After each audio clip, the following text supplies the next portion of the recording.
Welcome to Kenton Teaches. Enjoy the video. You start by confirming the gift card balance and linking it to your Amazon account. This places funds into your Amazon gift card balance for Amazon Pay. Once done, make sure your billing address and phone match the account. Amazon uses these to authorize payments.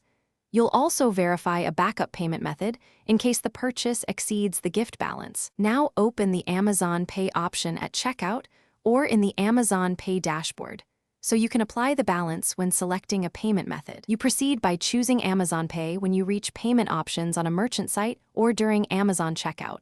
This routes payment through your Amazon balance. Once selected, pick your Amazon gift card balance as the payment source. If the balance is insufficient, Amazon lets you split the charge with a backup card.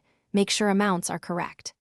After reviewing shipping and tax, confirm the order total and hit place your order. Keep the order confirmation for reference in case the merchant needs verification.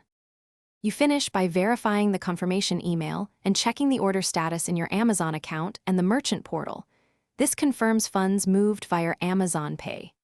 If the payment fails, first recheck the gift card balance, the billing address, and your backup card's validity. Small mismatches often block processing. If the balance appears deducted but no order exists, gather the order ID and screenshots, then contact Amazon support. Providing clear evidence speeds resolution and usually results in a correction or refund. Thanks for watching. Please subscribe if this video was helpful.